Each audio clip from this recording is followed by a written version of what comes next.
Hello, everyone, and welcome to my podcast, A Conscious Soul. I've been wanting to start a podcast for a very long time now. I am 23 years old. I have my own apartment. I'm just a girl in the world, learning things, having experiences, working on myself as most people should be doing. If not, you should start. And that's just kind of what this podcast is going to be about, is working on yourself, the self-improvement journey, the healing journey, all of that good stuff. I just have a lot of shit to say. I feel like I've grown a lot over a lot of years. And I don't know. I want to help people feel less alone. I'm not a professional. I just have simple life experience, XP points, aura points, whatever you want to call it, that I want to share with the world. And hopefully it can help someone, feel less alone and maybe inspire people. My soul it just wants to help people. It just wants to make people feel less alone. So that's what I'm here for. But yeah, so welcome to the podcast. If you're listening, thanks for listening. If not, that's fine too. My first episode is going to be about the healing journey and the self-improvement journey.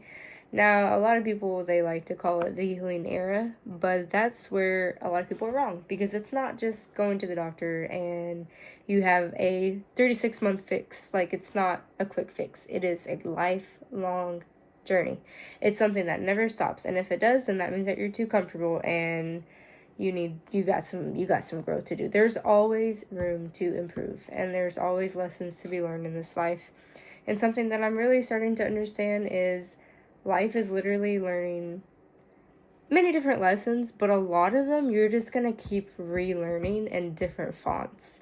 Whether it's in relationships, friendships, family, jobs, whatever it is, you're going to have to learn these lessons multiple times, especially as you get older, because you're going to grow more, you're going to accept things better. So you kind of master different lessons over and over again, and then you also learn new ones here and there. If you're someone who just is curious about digging deeper into themselves, then yeah, that's what we're going to talk about. So, like I said, first episode is about the beginning of the healing journey and self-improvement, because I remember when I first started, I was 18, and I was damn, I want to work on myself. I was 245 pounds. I'm 145 now. I still got 20 pounds to lose, but either way, physical, mental, all the forms, I needed to work on myself. And boy, has life changed since then. But I remember just thinking, where do you start? Everyone talks about, oh, I'm in my healing era, but nobody talked about where to start when I was 18. I don't know. I just want to help people figure out where to begin and what it looks like to even start a healing journey. So yeah, let's get into it. People talk about, I want to heal. I want to become a better person. I think the thing that keeps most people stuck and not actually taking the action to do that is, one, the pressure. Okay, so the things you need to do to be a better person. Whether you need to lose weight, or you need to break up with a toxic person, or you need to end a friendship, or you need to get away from your family. The first, the main things you need to do. But it's the pressure that comes with it. Really think into it. You're oh my God, but if I do that, then this is going to happen, blah, blah, blah. And you think of all these different outcomes, just so attached to each ending of what it could be, that the pressure of it is just too much. It's just so much work to have to do this one thing. So people freeze. They stay in one spot because they don't want to have to deal with the pressure of what's going to come with the change of doing what they need to do. It's uncomfortable. Growth is very uncomfortable at first, but it's the first sign of growth is whenever you're uncomfortable. You have to sit in the discomfort in order to grow from it. And it's going to feel like guilt. It's going to feel like grief. It's going to feel like loss before it'll feel like anything. But if you just sit with it, then you'll get through it. And then you have to take action. You have to act like the person you want to become. But the pressure is just so much that a lot of people, they sleep their life away. Or they'll sex their life away. Or they'll eat their life away. Instead of dealing with what they have to deal with, they distract themselves, and then it's just the pressure of it that keeps them stuck. And then the other thing is the how.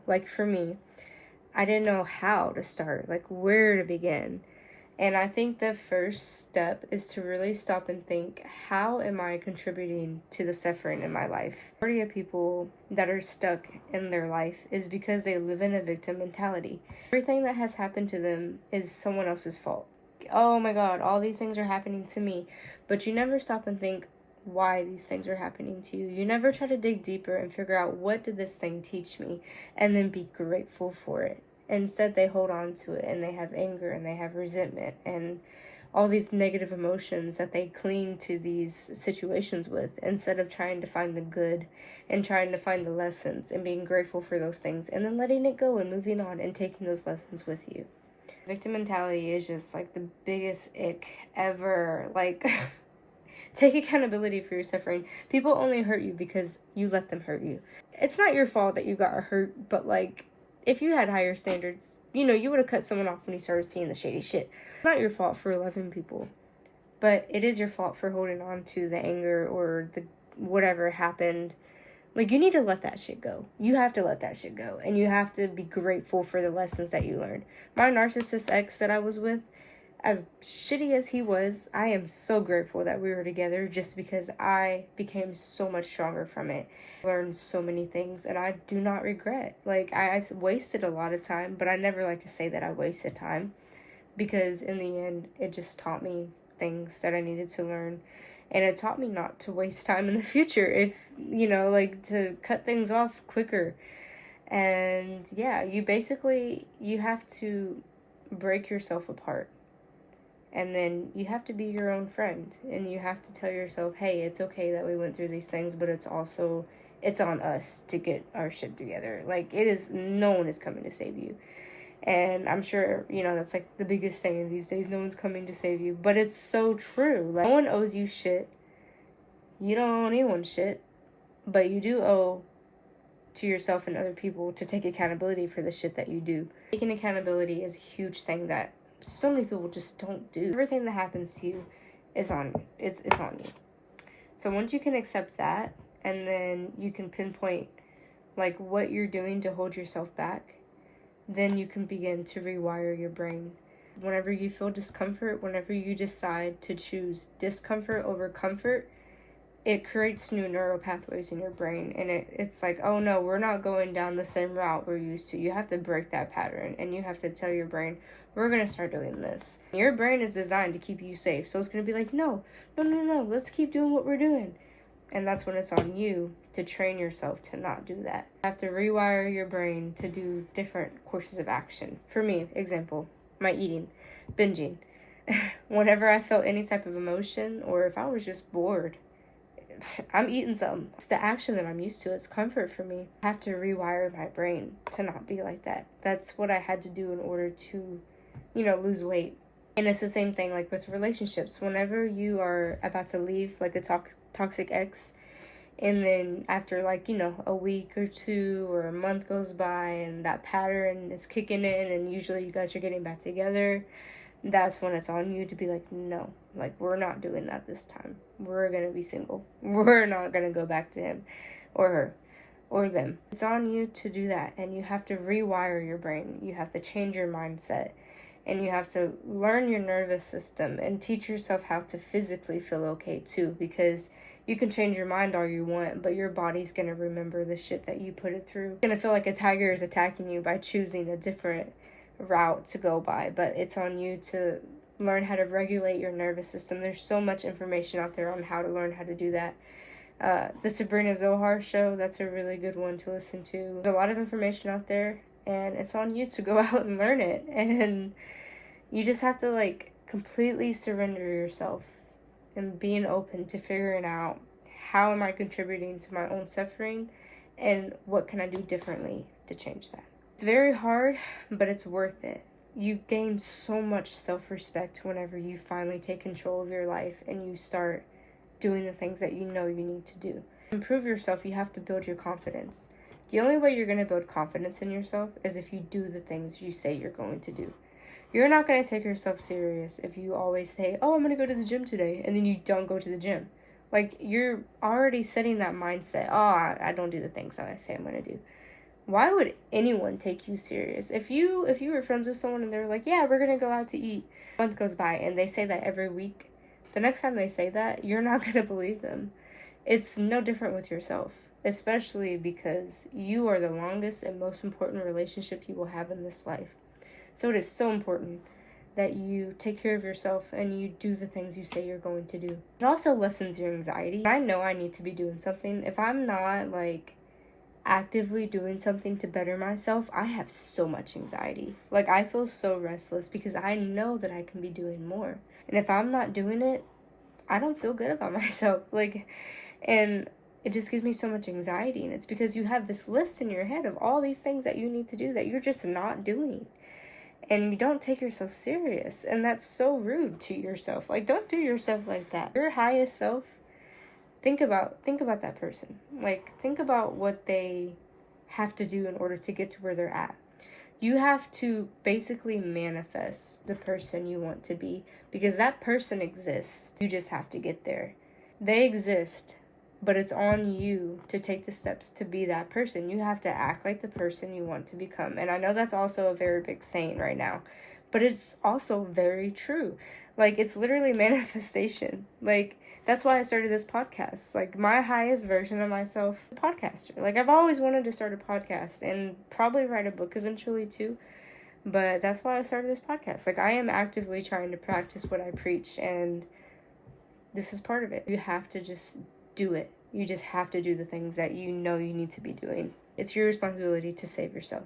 When it comes to how do I save myself? It's self-awareness. Like I said, you can't live in that victim mentality. You have to be aware of what you're doing that is holding you back in life.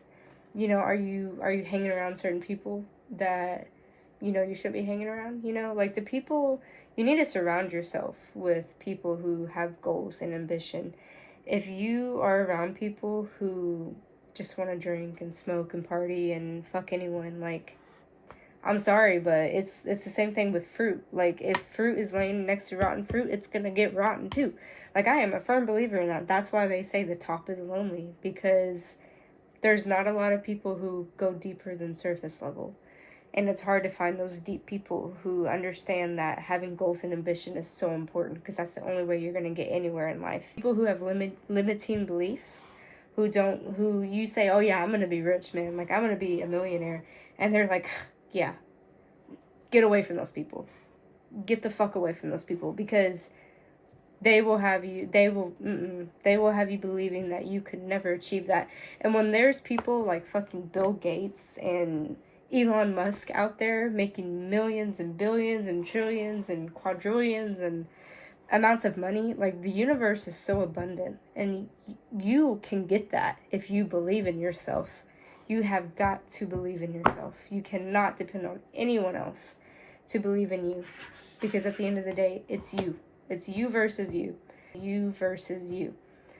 When I sat back last year, it's been about 4 years since I started losing weight, and I still have not achieved the body that I want.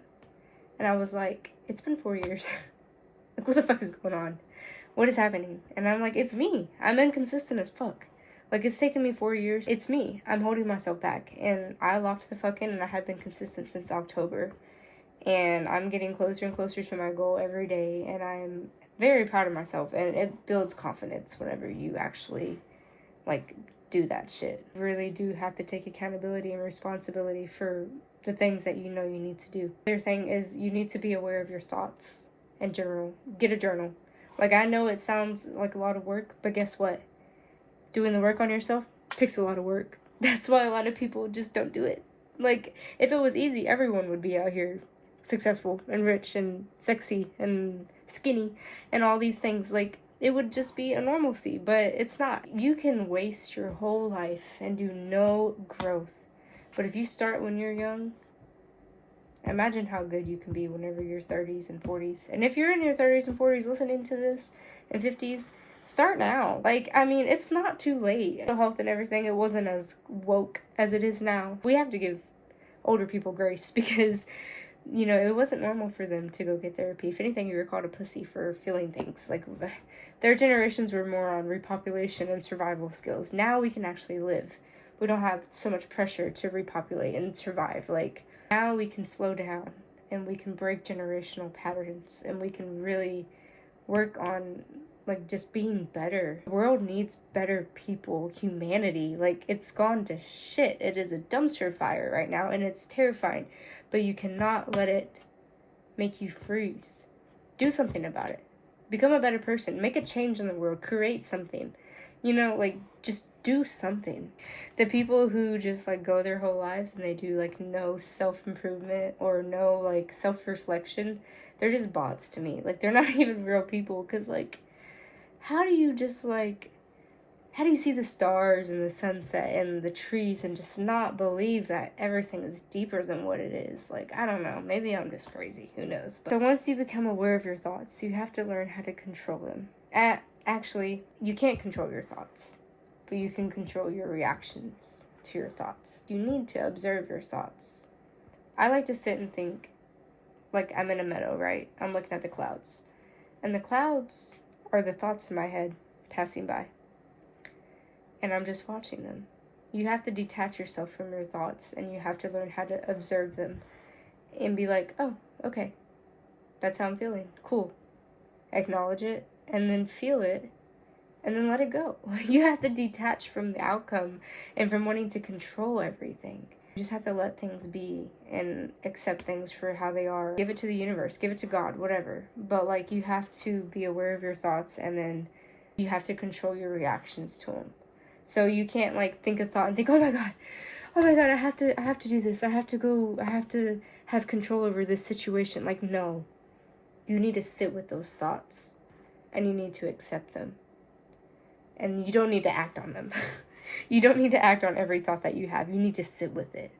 At least for, like, a couple days, a week, whatever. You need to learn how to sit with your thoughts and sit with yourself. That way you don't need to go out and get external validation from people. Stop venting to everybody.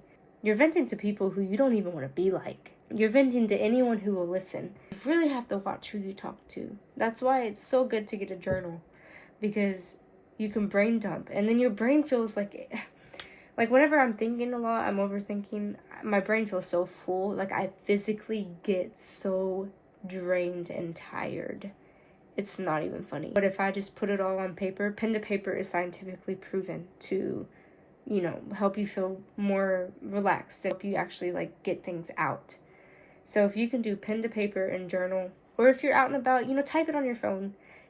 I don't really get much relief from my phone, but at least it's out of my head. You know, just get those thoughts out of your head and sit with it. And don't talk to nobody about them. Like, stop talking to everybody. Unless it's a therapist, stop talking to everybody about your shit. Like, it's gonna just... You're gonna regret it. Like, I can't tell you how many people I have, like, went to in desperation and talked to, and I fucking regretted it. I was like, damn, why did I tell them that? Now they got all this lore on me.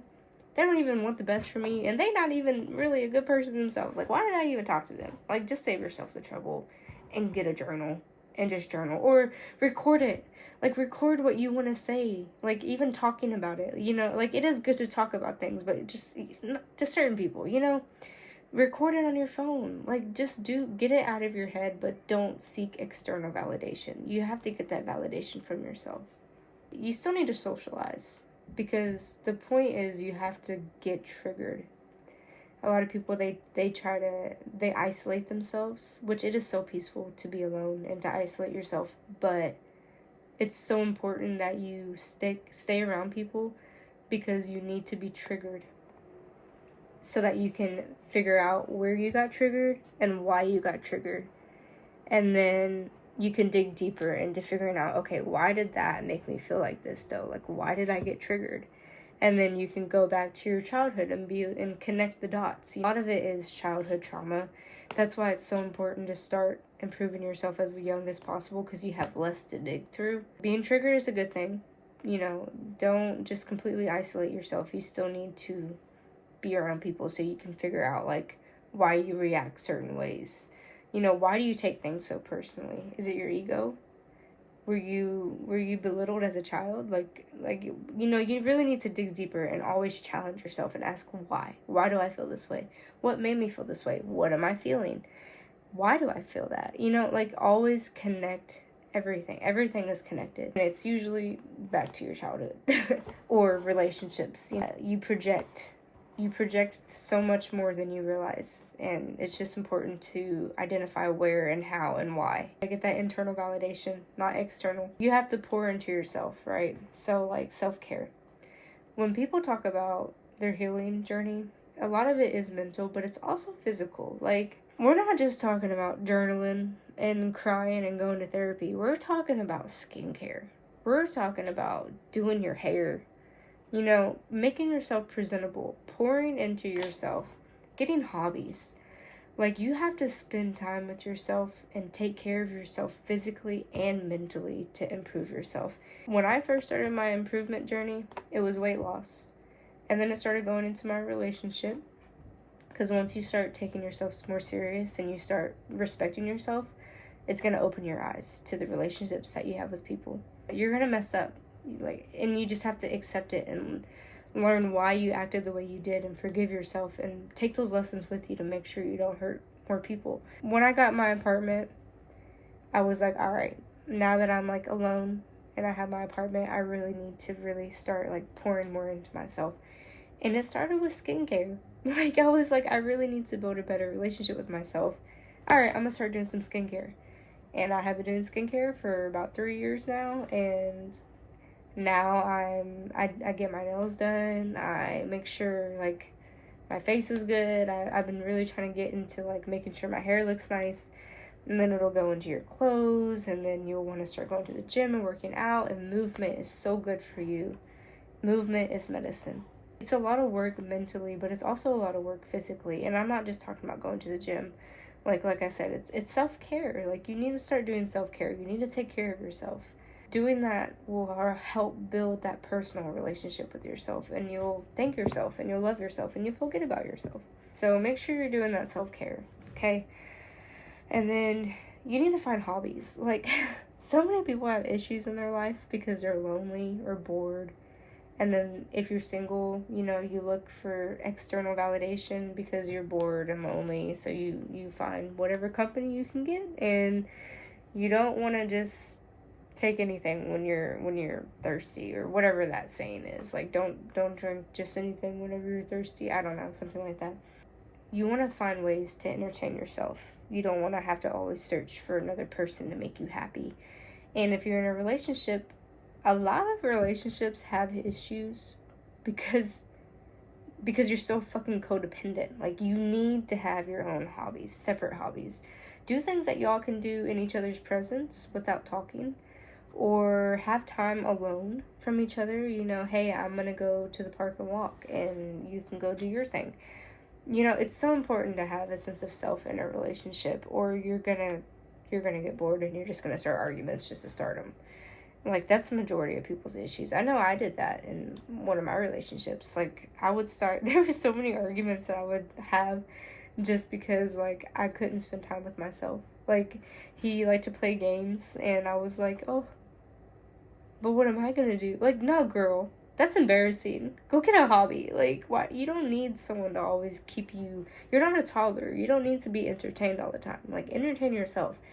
Like, there's so many hobbies you can do. Like, you can meditate, you can read, you can draw, you can paint, you can go for a walk, you can go to the gym, you can tan, you can just go to a massage bed. Like, you can just go shopping, thrifting, whatever. Like, there's so many free hobbies too that you can do. Like, just find something that your soul likes and just do it. Like, just keep yourself busy. It's good for your brain to have projects to work on. That's why, like, I really like the gym, because I have different workout programs that I'll follow, and it's like, my brain is just excited. Like, it's like, yay, we're doing a new thing. Like, you have to give yourself things to look forward to. Once you start pouring into yourself, you're going to be picky about the people you have around you. You're not, like, once you realize how special you are, and how, like, expensive your energy is, you don't want to just give it to anybody. You're going to start setting boundaries for yourself. Me, I was a really, really bad anxious attachment and people pleaser and codependent. I had, like, all the things. I have, like, a whole roster of shit that was wrong with me that I'm still working through, Like, I think I've grown a lot, but like I said, you're going to learn the same lessons over and over in life in different fonts. So I'm continuing to learn these things, but you need to learn how to set boundaries, and you need to learn how to say no to people, and you need to learn how to speak up for yourself. Me, I'm a freezer, so whenever I don't do good with conflict with people, so like when I'm in person and I have issues, I tend to just freeze and not say anything. But now, like, you have to find your voice. And that first time is so fucking terrifying. I remember the first boundary I set with my narcissistic ex. It was something like, I was always putting the effort to go see him. And he was like, "Are you gonna come see me?" And I was like, "No." And I literally felt like I was being chased by a tiger. That's not normal. like, I literally almost had a panic attack from saying, "No, I'd really appreciate it if you would come see me." Like, what? That's embarrassing. Anyways, no, it's gonna be scary. Like, the first time you start setting boundaries for yourself. But damn, like, what's the worst that's gonna happen? They're not gonna kill you for setting a boundary, and if they do, RIP, I guess. I don't know. No, I'm just kidding. No, but you need to learn how to respect yourself enough to set boundaries with people. And then once you do that, like, you ain't gonna play about you no more. Like, you're gonna become so much more disciplined with what you're gonna tolerate and what you're not gonna tolerate, and it feels great. It's great. You need to set boundaries and be more disciplined. And lastly, do not procrastinate. When you know what you have to do it. I know I've already talked about this, but like, I just cannot explain to you how important it is just to take action. That is literally what self-improving and healing is. It's just taking action. It's sitting with uncomfortable shit and then doing shit you need to do. Okay? So, a little recap. All right. How to start it. You are going to figure out what you're doing that is causing your issues. You're going to get out of the victim mentality and take accountability for your own suffering in your life. You're going to realize that it's you versus you. And then you're going to be aware of your thoughts, and you're going to learn how to control your reactions to your thoughts, and you're going to learn how to sit in discomfortable things. You're going to start pouring into yourself. You're going to start taking action, okay? You're going to start setting boundaries. You're going to start doing self-care. You're going to start journaling or recording your thoughts or going to therapy, whatever. Going to the gym, you're going to find some hobbies. Okay, hobbies are very important when it comes to the healing journey and your self-improvement because it builds that relationship with yourself. You're going to set boundaries and you're going to become more disciplined and you're not going to procrastinate. That's where you start. That's all I got. Mic drop. No, but really, like, I don't know if this episode was everywhere or not. I am kind of like a rambler, but yeah, I mean, that's pretty much it. That's pretty much where you start. I listened to a lot of podcasts when I first started. It definitely helps. There's a lot of podcasts out there that have a lot of like research on this type of stuff, like scientific evidence on what happens to you during these phases. So you can listen to those. You can read there. I also read a lot of books. There's all kinds of books out there, self-help books. I know it sounds cringy or whatever, but they actually do help. There's even magazines. Just be productive. Like, don't lay in bed all day and be on your phone and just be like, oh, I really need to work on myself. And then you just keep doing scrolling all day, and then you gotta go to work, and then you go to sleep, and then you wake up and you do the same thing. Like, no, get up. Do something with your life. Build a relationship with yourself. Do things with yourself. Go to the gym. Move your body. Just take action. Do things, okay? Get hobbies. Light a candle. Light an incense. Put low lighting in your room. Decorate your room. Read. Go to pottery class. Do some art. Art is a really good way, too, to get out emotions. Meditate. I like to meditate. It really does help. Just accept that it takes work. And you can't be lazy with yourself. It's time to do shit. Get up. Do stuff.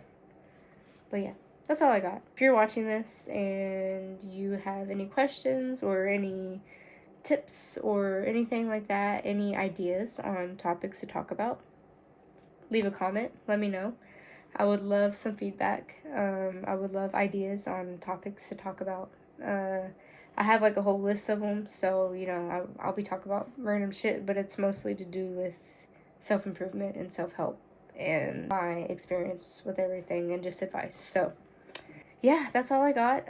Thanks for listening and have a great day. And remember to stay positive and find the good in all the things and look at the sunset and the sunrise every day because it's really good for you. And drink water. And yeah. All right. Bye.